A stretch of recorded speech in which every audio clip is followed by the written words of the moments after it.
Diary milk taste ചെയ്ത് നോക്കാത്ത, അതുപോലെ അതിനെക്കുറിച്ച് അറിയാത്ത അധികം ആൾക്കാരൊന്നും നമ്മുടെ നാട്ടിലുണ്ടാവില്ല അല്ലേ? ശരിക്കും ഇല്ലാന്ന് തന്നെ പറയാം. ഇപ്പം ഞാൻ വന്നിരിക്കുന്നത് കാഡ്ബറി വേൾഡിലാട്ടോ. ഇവിടെ ഈ ബർമിംഗത്തിൽ ബോൺവെൽ എന്ന് പറഞ്ഞിട്ടുള്ള സ്ഥലത്താണ് ആദ്യത്തെ കാഡ്ബറി ഫാക്ടറിയും അവരുടെ ടൗൺഷിപ്പും ഉള്ളത്. സോ ഇവിടെ ഒരു ചോക്ലേറ്റ് മ്യൂസിയം ഉണ്ട് കേട്ടോ. നമുക്ക് എങ്ങനെയാണ് ചോക്ലേറ്റ് ഉണ്ടാക്കുന്നത്, അതുപോലെ അവരെങ്ങനെയാണ് അത് പാക്ക് ചെയ്യുന്നത്, അങ്ങനെ അവരുടെ ഹിസ്റ്ററി എല്ലാം നമുക്ക് കാണിച്ചു തരാൻ വേണ്ടിയിട്ട് കുറേ ആക്ടിവിറ്റീസ് ഒക്കെ ആയിട്ടുള്ള ഒരു പ്ലേസ് ആണ് കാഡ്ബറി വേൾഡ്.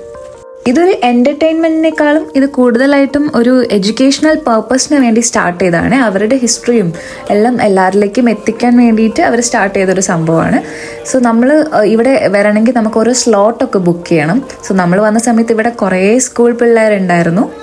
സോ ഞാൻ കോഴിക്കോട്ടുകാരിയാണ്. അവിടെ നമ്മുടെ സ്കൂളിൽ എന്ത് ഇതുണ്ടെങ്കിലും 2 സ്ഥലത്തേക്കാണ് ചെറിയ പിള്ളേരെയൊക്കെ കൊണ്ടുപോകുക ട്രിപ്പിന്. ഫസ്റ്റ് തിങ് ആണ് പ്ലാനറ്റോറിയം, അതുപോലെ തന്നെ രണ്ടാമത്തത് കാലിക്കറ്റ് ബീച്ചാണ്. അതുപോലെ എഡ്യൂക്കേഷണൽ പർപ്പസിനും ചെറിയ ചെറിയ സ്കൂൾ ട്രിപ്സിനൊക്കെ വേണ്ടിയിട്ട് ഇവിടെയുള്ള സ്കൂൾസൊക്കെ കൊണ്ടുവരുന്ന ഒരു സ്ഥലമാട്ടോ ഈ കാഡ്ബറി വേൾഡ്. ഇത് ഭയങ്കര ഫേമസ് ആണ്. ഓൾമോസ്റ്റ് 50 ലക്ഷത്തോളം ആൾക്കാർ ഇവിടെ ഓരോ വർഷവും വരുന്നുണ്ട് എന്നാട്ടോ പറയുന്നത്. അതിൽ കൂടുതലായിട്ട് കുട്ടികളും ഫാമിലിയും ആണ്. കാരണം ഇത് അവർക്കൊരു എഡ്യൂക്കേഷണൽ പർപ്പസ്, ചെറിയ പിള്ളേർക്കൊക്കെ ചോക്ലേറ്റ് എങ്ങനെയാണ്, അതുപോലെ അവർക്കുള്ള കുറേ ആക്ടിവിറ്റീസും ഉണ്ട് കേട്ടോ ഇവിടെ. ഇതിനുള്ളിൽ ചെറിയ പാർക്കൊക്കെ ഉണ്ട്, നല്ല രസമാണ്. ഒരുപാട് സുവനിയേഴ്സ് ഉണ്ട് ഇവിടെ. നമുക്ക് നാട്ടിലേക്കൊക്കെ ഇവിടെ വരുന്നവർക്ക് ഇതൊക്കെ പോയിട്ട് നാട്ടിലേക്കൊക്കെ വാങ്ങിക്കൊണ്ടുപോകാൻ പറ്റുന്ന കുറേ സുവനിയേഴ്സ് ഉണ്ട് കേട്ടോ. ഇത് കണ്ടോ, ഈ ഷൂവിൻ്റെ ഷേപ്പിലൊക്കെ, അതുപോലെ ഈ ടീ കപ്പില്ലേ, ഈ ടീ മഗ് എന്നൊക്കെ പറയുന്നത്, അതിൻ്റെ ഷേപ്പിലൊക്കെ ഇവിടെ കുറേ ചോക്ലേറ്റ്സ് ഉണ്ടാക്കി വെച്ചിട്ടുണ്ട്. ഇതൊക്കെ സുവനിയേഴ്സ് ആട്ടോ. സോ സാധാരണ നമ്മൾ ഇതിൻ്റെ ഉള്ളിൽ പോയിട്ട് എല്ലാ ആക്ടിവിറ്റീസും കഴിഞ്ഞ് തിരിച്ചെത്തുന്നത് ഈ സ്റ്റോറിലേക്കാണ്. പക്ഷെ നമ്മളെ ടൈം ആവാത്തതുകൊണ്ട് നമ്മൾ അവിടെ വെയിറ്റ് ചെയ്യായിരുന്നു. എല്ലാവരും കുറേ സാധനം വാങ്ങിക്കൊണ്ടുപോകുന്നുണ്ട്. ഹോട്ട് ചോക്ലേറ്റും അതുപോലെ ഫ്ലേക്സ്. എനിക്ക് ഫ്ലേക്സ് ഭയങ്കര ഇഷ്ടമാണ്. പിന്നെ ഈ ഓരോ ആൾക്കാരുടെ നെയിമിലുള്ള കപ്പ് ഉണ്ടായിരുന്നു. പക്ഷെ നമ്മുടെ നെയിമൊന്നും ഉണ്ടാവില്ല, ഇന്ത്യൻ നെയിമാണല്ലോ, അതുകൊണ്ട് തന്നെ അതൊന്നും ഉണ്ടാവാൻ ചാൻസ് ഇല്ല. പക്ഷെ ഇവിടുത്തെ ഓൾമോസ്റ്റ് എല്ലാ നെയിമും ഉണ്ട് കേട്ടോ. ഇത് നോക്കി എന്തൊരു വലിയ ഡയറി മിൽക്കാ. ഇതൊന്നും ഞാൻ നാട്ടിൽ കണ്ടിട്ടില്ല കേട്ടോ. ഇവിടെ ഞാൻ നാട്ടിൽ കാണാത്ത കുറേ ചോക്ലേറ്റ്സ് കണ്ടു. പക്ഷേ ചിലപ്പം നമ്മുടെ നാട്ടിലൊക്കെ ഉണ്ടാവും, പക്ഷെ നമ്മളതൊന്നും കോമൺലി ഇതൊന്നും കാണുന്നില്ല. എൻ്റെ ഫേവറേറ്റ് ഫ്ലേക്സ് ആട്ടോ, എനിക്ക് ഭയങ്കര ഇഷ്ടമാണ്. അതുപോലെ ഇവിടെ മിസ് മാച്ച് എന്ന് പറഞ്ഞിട്ട് ഇവരൊരു സംഭവം വിൽക്കുന്നുണ്ട്. അതിന് എന്തെങ്കിലുമൊക്കെ ചെറിയ പ്രശ്നങ്ങളൊക്കെ ഉള്ള ചോക്ലേറ്റ് ഉണ്ടാവില്ലേ, ഇപ്പം ചെറിയൊന്ന് കട്ടൊക്കെ വന്ന് അതുപോലത്തെ ചോക്ലേറ്റ്സ് ഇവർ വിൽക്കും. അതിന് കുറച്ച് നല്ല പൈസ കുറവാട്ടോ. പിന്നെ ഇത് ഇവരുടെ തന്നെ ഒരു കഫേ ആണ്. ഇവിടെ ഈ ഹൈ ടീ എന്ന് പറഞ്ഞിട്ട് ഈ ഒരു യൂറോപ്യൻ സൈഡിലൊക്കെ ഭയങ്കര ഫേമസ് ആണ്. വൈകുന്നേരം അവർ കുറേ കേക്ക്സ്, ക്രൊസോണ്ട്, അങ്ങനെ പല സാധനങ്ങളുമായിട്ട് അവർ ചായ കുടിക്കും. ഹൈ ടീ ഭയങ്കര ഫേമസ് ആണ്. സോ ഇവിടുത്തെ ഹൈ ടീക്കൊക്കെ നമ്മളൊക്കെ വരാറുണ്ട്. ഇതെൻ്റെ സെക്കൻഡ് ടൈം ആട്ടോ ഇവിടെ വരുന്നത്. നമുക്ക് ലാസ്റ്റ് ടൈം സ്റ്റുഡൻറ്റ് ഡിസ്കൗണ്ടിന് 12 പൗണ്ടിനാണ് ഇവിടെ ടിക്കറ്റ് കിട്ടുന്നത്. പക്ഷെ നമുക്ക് ലാസ്റ്റ് ടൈം വന്നപ്പം ഒരു ഓഫറിൽ 5 പൗണ്ടിന് നെക്സ്റ്റ് ടൈം വരാമെന്നൊരു ടിക്കറ്റ് കിട്ടി. അത് ഓൾമോസ്റ്റ് തീരാനായതുകൊണ്ടാണ് നമ്മൾ ഇത്തവണ വന്നത്. ഇവിടെ വരുമ്പോൾ തന്നെ നമുക്ക് കുറേ ചോക്ലേറ്റ്സ് ഒക്കെ അവർ തരും കേട്ടോ. നമ്മുടെ ടിക്കറ്റ് ചെക്ക് ചെയ്ത് അപ്പം തന്നെ ചോക്ലേറ്റ്സ് തരും. സോ നമ്മൾ വല്ല ഡയറ്റും ഒക്കെയാണ് ഈ സ്ഥലത്തേക്ക് വരേ വേണ്ട, കാരണം നമുക്ക് കുറേ ചോക്ലേറ്റ് ഒക്കെ ടേസ്റ്റ് ചെയ്ത് നോക്കാനുണ്ടാവും കേട്ടോ. അങ്ങനെ നമ്മൾ ഫസ്റ്റ് കയറുന്നത് തന്നെ അസറ്റിക് ജംഗിൾ എന്ന് പറഞ്ഞിട്ടാണ്. ഇവിടെ ശരിക്കും ചോക്ലേറ്റ് ഉണ്ടായത് ഒരു 3000 വർഷം മുൻപേ ആണ്. അന്നത്തെ മായൻ സിവിലൈസേഷൻ, അതുപോലെ അസറ്റിക്, അവരൊക്കെ ഈ പണ്ടത്തെ അമേരിക്കൻസ് ഉണ്ടല്ലോ, അവർ ആ സമയത്ത് കൊക്കോ ഡ്രിങ്ക്സ് അവരുടെ ഗോഡിന് ഓഫറിങ് ആയി കൊടുക്കുന്നത്. അതുപോലെ അന്നത്തെ കിങ്സിൻ്റെ ഒക്കെ ഒരു ഡ്രിങ്ക് ആയിരുന്നു ഈ ഒരു കൊക്കോ വെച്ചിട്ടുള്ള ചോക്ലേറ്റ് ഡ്രിങ്ക്. പക്ഷെ അതൊരു ബിറ്റർ ടേസ്റ്റാണ്, ഒരു കയ്പ്പ് ടേസ്റ്റാണ്. ശരിക്കും നമ്മൾ ഈ ഡാർക്ക് ചോക്ലേറ്റ് ഒക്കെ കഴിച്ചിട്ടില്ല, എനിക്ക് തീരെ ഇഷ്ടമല്ല കേട്ടോ. നമ്മളിപ്പോൾ കഴിക്കുന്ന ചോക്ലേറ്റിന് മധുരം വരാൻ കാരണം അതിനകത്ത് പഞ്ചസാര ഇടുന്നതാണ്, അല്ലെങ്കിൽ വല്ല സ്വീറ്റ്നസ് ഇടുന്നതുകൊണ്ടാണ്. പക്ഷേ ശരിക്കുള്ള ചോക്ലേറ്റ് എന്ന് പറഞ്ഞാൽ ഒരു കയ്പ്പ് ടേസ്റ്റാണ്. സോ അന്നത്തെ ആൾക്കാർ അത് അത്രയും ഭയങ്കര പ്രഷ്യസ് ഡ്രിങ്കായിട്ട് കണ്ടിരുന്നൊരു സംഭവമാണ്. പിന്നെ ഈ ചോക്ലേറ്റ് ഉണ്ടാക്കുന്ന കൊക്കോ എന്നാണല്ലോ. സോ അതിൻ്റെ ആ ഒരു കൊക്കോ ബീൻസ് അന്ന് നമ്മുടെ ഇപ്പം നമ്മൾ ക്യാഷൊക്കെ യൂസ് ചെയ്യുന്ന പോലെ ട്രേഡിങ്ങിന് യൂസ് ചെയ്തുകൊണ്ടിരുന്നൊരു സംഭവമായിരുന്നു. ഇപ്പം ഇതിൽ നോക്കി അവരെല്ലാം പൈസ ഇട്ട് വെച്ച കണ്ടോ. അതിവിടെയൊക്കെ ഒരു സംഭവമുണ്ട്. നമ്മളിപ്പോൾ എന്തെങ്കിലും വിഷ് ഉണ്ടെങ്കിൽ ഒരു കോയിൻ ഇട്ടിട്ട് വിഷ് പറഞ്ഞാൽ അത് നടക്കും എന്നാണ് ഇവിടുത്തെ ആൾക്കാരൊക്കെ ബിലീവ് ചെയ്യുന്നത്. അതുകൊണ്ടാട്ടോ ഇവരിങ്ങനെ എവിടെ വെള്ളം കണ്ടാലും അതിൻ്റെ അകത്ത് കുറച്ച് കോയിൻസ് ഇട്ട് വെക്കും. പക്ഷെ നമുക്ക് പോയി എടുക്കാനൊന്നും പറ്റില്ല. പിന്നെ നമ്മളിങ്ങനെ മുമ്പോട്ട് പോകുമ്പോൾ ഇവരുടെ ചോക്ലേറ്റിൻ്റെ ഹിസ്റ്ററി, അതുപോലെ തന്നെ ഇവരെങ്ങനെയാണ് ചോക്ലേറ്റ് ഈ ഒരു കാഡ്ബറി വേൾഡ് തുടങ്ങിയത് എന്നൊക്കെ ഉള്ളതിൻ്റെ ഓരോ സ്ക്രീനിൽ നമുക്കിങ്ങനെ കാണിച്ചു തരാം കേട്ടോ. ഇവർക്ക് വലിയൊരു ഹിസ്റ്ററി തന്നെ ഉണ്ട് കേട്ടോ. ജോൺ കാഡ്ബറി എന്ന് പറഞ്ഞ ആളാണ് ആദ്യമായിട്ട് ഇവർ ഒരു ചോക്ലേറ്റ് അല്ലെങ്കിൽ ഒരു ചായ കോഫിയൊക്കെ കിട്ടുന്ന ഒരു ബിസിനസ് സ്റ്റാർട്ട് ചെയ്തത്. അത് സ്റ്റാർട്ട് ചെയ്ത് 1824 അത് കഴിഞ്ഞ് 1861 അയാളുടെ 2 മക്കളായിട്ടുള്ള റിച്ചാർഡും ജോർജും കൂടി ഈ ബിസിനസ്സിലേക്ക് വന്നു. അങ്ങനെ ഈ ബിസിനസ് ഭയങ്കരമായിട്ട് അവിടെ ഫേമസ് ആയി തുടങ്ങി. സോ അന്നത്തെ കാലത്ത് നല്ല ഇപ്പോഴും ഇവിടെ നമ്മൾ ആൽക്കഹോളിക് ഡ്രിങ്ക്സ് നന്നായിട്ട് മദ്യപിക്കുന്ന ആൾക്കാരാണ് ഇവിടെയൊക്കെ ഉള്ളത്. കാരണം തണുപ്പുള്ള ഒരു രാജ്യമാണ്. ഈ ജോൺ കാഡ്ബറി തുടങ്ങിയ ഈ ഒരു ബിസിനസ്സിൽ ഇവരുടെ ചോക്ലേറ്റ് ഡ്രിങ്ക് ഭയങ്കര ഫേമസ് ആയി. ഇവിടുത്തെ ആൾക്കാരൊക്കെ മദ്യത്തിന് പകരമായി ഇത് കുടിക്കാൻ തുടങ്ങി. കാരണം അവർക്കൊരു ചൂടുള്ള ഡ്രിങ്ക് അതുകൊണ്ട് തന്നെ ഇപ്പോൾ ഇവിടെയുള്ള എല്ലാ സ്ഥലത്തും ഹോട്ട് ചോക്ലേറ്റ് എന്ന് പറഞ്ഞാൽ ഭയങ്കര ഫേമസ് ആയിട്ടുള്ള ഒരു ഡ്രിങ്കാണ്. എല്ലാവർക്കും ഭയങ്കര ഇഷ്ടമാണ് കേട്ടോ. ഇതിപ്പോൾ ഇവരുടെ ഹിസ്റ്ററി ഒക്കെ പറഞ്ഞു തരാൻ ഓരോ ആക്ടിവിറ്റീസ് ആട്ടോ ഇതൊക്കെ. സോ ഇതിൻ്റെ അകത്ത് ഇവരിങ്ങനെ പറയുന്നുണ്ട്, ഇവർ 1876 ആദ്യം ബർമിംഗം സിറ്റി സെൻട്രലിലായിരുന്നു ഇവരുടെ ബിസിനസ് ഉള്ളത്. പിന്നെ അവർ അവിടെ നിന്ന് മാറ്റി ബോൺവെൽ എന്ന് പറഞ്ഞിട്ടുള്ള ഇപ്പോൾ നിൽക്കുന്ന സ്ഥലത്തേക്ക് ഒരു വലിയ ടൗൺഷിപ്പ് ബിൽഡ് ചെയ്ത് അവിടെ സ്കൂൾസും ഓഫീസും ചേർച്ചും എല്ലാം സ്റ്റാർട്ട് ചെയ്ത് ഇവിടുത്തെ വർക്കേഴ്സിന് വേണ്ട എല്ലാ സൗകര്യങ്ങളും ഒരുക്കി അവരൊരു വലിയ ടൗൺഷിപ്പ് തന്നെ ഉണ്ടാക്കി. ഇപ്പോൾ ഈ സ്ഥലം ഒരു മോഡൽ വില്ലേജ് ആണ്. ഇവിടെ മറ്റുള്ള UK പാർട്ട് പോലെ പബ്ബുകളൊന്നുമില്ല. നമ്മൾ അട്ടപ്പാടിയൊക്കെ പോലത്തെ ഒരു ഏരിയ ആണ്, ഒരു മോഡൽ വില്ലേജ് ആണ്. ഇവിടെ അവർക്ക് വേണ്ട വർക്കേഴ്സിന് വേണ്ട എല്ലാ കാര്യങ്ങളും ഇവർ കൊടുത്തിട്ടുണ്ട് കേട്ടോ. അത് അന്നത്തെ ഒരു ടൈമിൽ അത്രയും ഒരു 1876 എന്ന് പറയുമ്പം കുറേ കാലങ്ങൾക്ക് മുമ്പേ, അന്ന് ഇങ്ങനെ വർക്കേഴ്സിനൊന്നും ആരും അത്ര കൺസിഡറേഷൻ ഒന്നും കൊടുക്കാത്തൊരു ടൈമിൽ ഇവരങ്ങനെ തിങ്ക് ചെയ്തത് വലിയൊരു റെവല്യൂഷൻ തന്നെയാണ് കേട്ടോ. എല്ലാവർക്കും ഭയങ്കര ഒരു മോട്ടിവേഷനും അതുപോലെ ഇത്രയും വർക്കേഴ്സിനെ സപ്പോർട്ട് ചെയ്തുകൊണ്ടുള്ള ഒരു ഫാക്ടറിയൊക്കെ അന്നത്തെ കാലത്ത് വളരെ ചുരുക്കമായിരുന്നു. നമ്മളിപ്പോൾ കാണുന്ന ഈ കാഡ്ബറി വേൾഡ് ഓപ്പൺ ചെയ്തത് 1990 കേട്ടോ.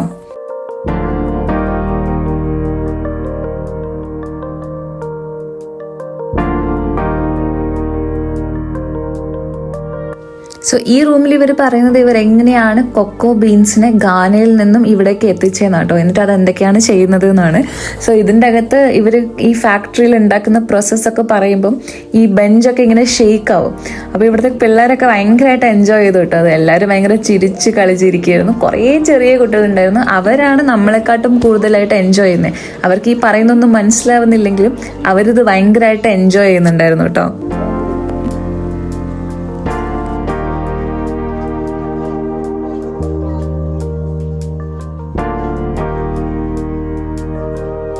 അവിടെ നിന്ന് നമ്മൾ നേരെ ഇറങ്ങിയപ്പം ഈ ചോക്ലേറ്റ് ഇവർ എങ്ങനെയാണ് ഉണ്ടാക്കുന്നത് എന്നുള്ളൊരു ക്ലാസ് ഉണ്ടായിരുന്നു കേട്ടോ. സോ നമ്മൾ അവിടെ നിന്ന് കുറച്ച് നേരം ഇരുന്ന് അത് കേട്ടു.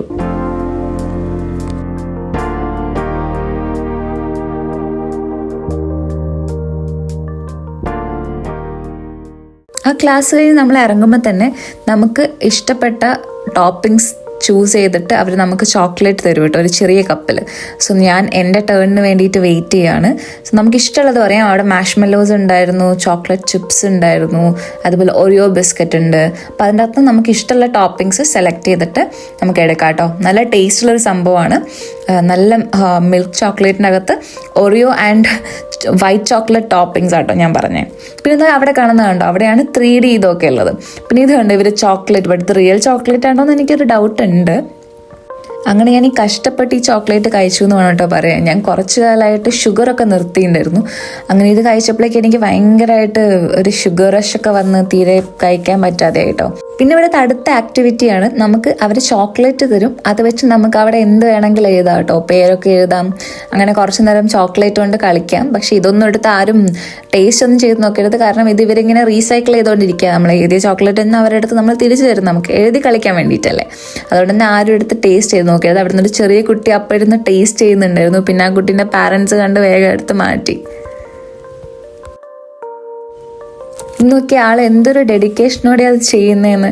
അവരുടെ പാരൻസ് ഇങ്ങനെ വെയിറ്റ് ചെയ്യുക, വേഗം പോവാന്ന് പറയുമ്പോൾ അവൾ ഇങ്ങനെ ഇരുന്നിങ്ങനെ ചെയ്തുകൊണ്ടിരിക്കുക കേട്ടോ. പിന്നെ ഇതാണ് കാഡ്ബറി ഫാക്ടറിൻ്റെ ആ ഒരു സുവനിയറിൻ്റെ മുകളിലൊക്കെ ഉള്ള ഒരു ഫാക്ടറി കേട്ടോ. പിന്നെ ഇപ്പം നമ്മളൊരു 3D ഷോ കാണാൻ വേണ്ടി പോവുകയാണ്. പക്ഷെ അവിടെ നിന്ന് നമുക്ക് ഫോൺ വെച്ച് ഷൂട്ടൊന്നും ചെയ്യാൻ പറ്റില്ല. ഇതൊരു 3D ഷോ ആട്ടോ. സോ നമുക്കിവിടെ വീഡിയോ എടുക്കാൻ പറ്റില്ല, പക്ഷേ നല്ല രസമുണ്ടായിരുന്നു. ഒരു ഫൺ എൻ്റർടൈൻമെൻറ്റ് തിങ്, അല്ലാതെ ഒരു ഹിസ്റ്ററി അങ്ങനെയൊന്നുമല്ല, പക്ഷെ ഒരു എൻ്റർടൈൻമെൻറ്റ് തിങ്. ഇതിലും നമുക്കിങ്ങനെ ഒരു റോളർ കോസ്റ്ററിൽ പോകുന്ന പോലെ ഒരു ഭയങ്കര 3D എക്സ്പീരിയൻസ് കിട്ടും കേട്ടോ. പക്ഷേ ഇതാണ് എൻ്റെ ഫേവറേറ്റ്, ഇവിടെ വന്നപ്പോൾ എനിക്ക് ഏറ്റവും ഇഷ്ടപ്പെട്ട ഒരു സംഭവം.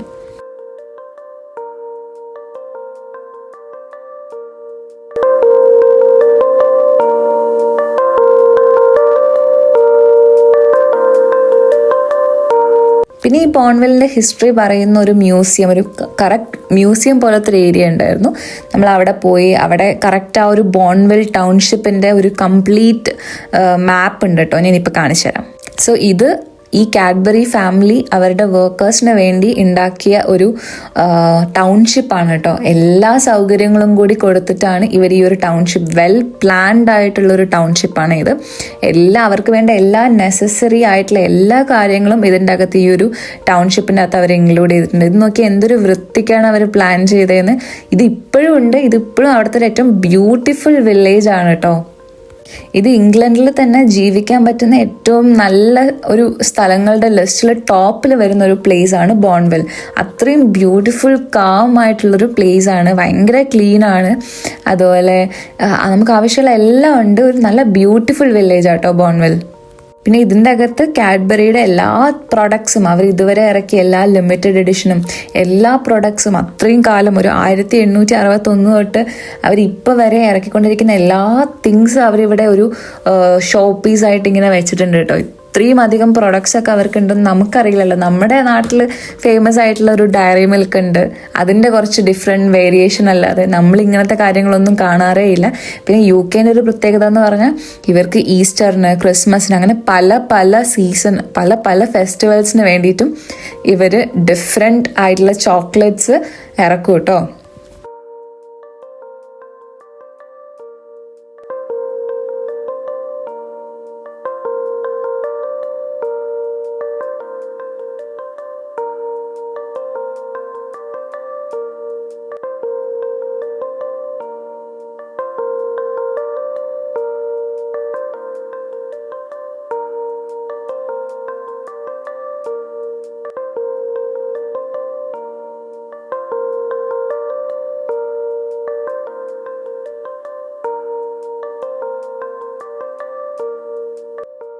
അങ്ങനെ ഇത് നോക്കിക്കേ, ഇത് ഈ കാഡ്ബറിയുടെ ഒരു ഭയങ്കര ഐക്കോണിക് ആയിട്ടുള്ള ഒരു ഗൊറില്ലയാട്ടോ. അത് അവിടെ ഇരുന്ന് ഇങ്ങനെ ഡ്രംസ് ഒക്കെ വായിച്ചുകൊണ്ടിരിക്കുകയാണ്.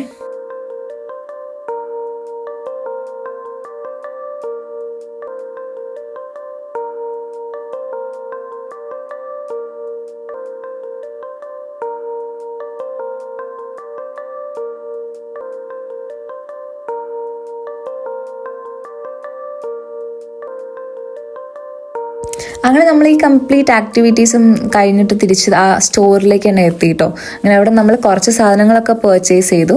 നമ്മൾ അധികം ഷുഗർ ഇപ്പം കഴിക്കുന്നത് ഒഴിവാക്കിയത് കൊണ്ട് തന്നെ അധികം ഒന്നും വാങ്ങിയില്ല. ഞാൻ നേരത്തെ പറഞ്ഞ ഒരു മിസ്മാഷ് എന്ന് പറഞ്ഞ സംഭവമല്ലേ, അത് വാങ്ങിയിട്ടോ. പിന്നെ ഇവർ തന്നെ നമുക്ക് കുറച്ച് ചോക്ലേറ്റ്സ് തന്നിട്ടുണ്ടായിരുന്നു. അതുകൊണ്ട് തന്നെ അത്യാവശ്യം കുറേ ചോക്ലേറ്റ് ഉണ്ടായിരുന്നു കേട്ടോ. സോ ആരെങ്കിലും UK ഉണ്ടെങ്കിൽ അവർക്ക് അവരുടെ കുട്ടികളൊക്കെ ഇങ്ങനെ ഒരു ചോക്ലേറ്റ് ഒരു എക്സ്പീരിയൻസിന് കൊണ്ടുവരണമെങ്കിൽ ഞാൻ എന്തായാലും സജസ്റ്റ് ചെയ്യുന്നൊരു പ്ലേസാണ്. പക്ഷേ ലണ്ടൻ്റെ ഫാക്ടറിയൊക്കെ പോലെ അത്ര വലുതാണോ എന്ന് ചോദിച്ചാൽ അല്ല, ഇതൊരു ചെറിയ പ്ലേസാണ്. പക്ഷേ നമുക്ക് ഭയങ്കര ഒരു നല്ല എക്സ്പീരിയൻസ് കിട്ടും. നമ്മളിപ്പോൾ ഈ ചോക്ലേറ്റൊക്കെ കഴിക്കുന്നു, മൂഡ് സ്വിങ്സ് ഒക്കെ വരുമ്പോൾ, പക്ഷേ നമുക്കതിൻ്റെ ഒന്നും ഹിസ്റ്ററി എന്താണ്, എങ്ങനെയാണ്, ഇവിടുന്ന് തുടങ്ങി ഒന്നും അറിയില്ലല്ലോ. അതൊക്കെ അറിയാൻ വേണ്ടിയിട്ട് ഇവിടെ ഒരു നല്ല പ്ലേസ് ആട്ടോ. സോ ഇതാണ് ഞാൻ എടുത്തത്. ഇതിന് അത്യാവശ്യം പൈസ കുറവാണ്, എനിക്ക് കറക്റ്റ് ഓർമ്മയില്ല. അങ്ങനെ നമ്മൾ എല്ലാം കണ്ടിറങ്ങി കേട്ടോ. അവിടെ കുട്ടികൾക്കൊക്കെ ആണെങ്കിൽ കുറച്ചുകൂടി പാർക്കൊക്കെ ഉണ്ട്, കുറച്ചുകൂടി ടൈമൊക്കെ സ്പെൻഡ് ചെയ്യാം. പക്ഷെ നമുക്ക് പിന്നെ അതൊന്നും വലിയ ഇൻട്രസ്റ്റ് ഇല്ലാത്തതുകൊണ്ട് നമ്മൾ വേഗം ഇറങ്ങി. വീഡിയോ ഇഷ്ടപ്പെട്ട എല്ലാവരും ലൈക്ക് ചെയ്യുക കേട്ടോ. ബൈ.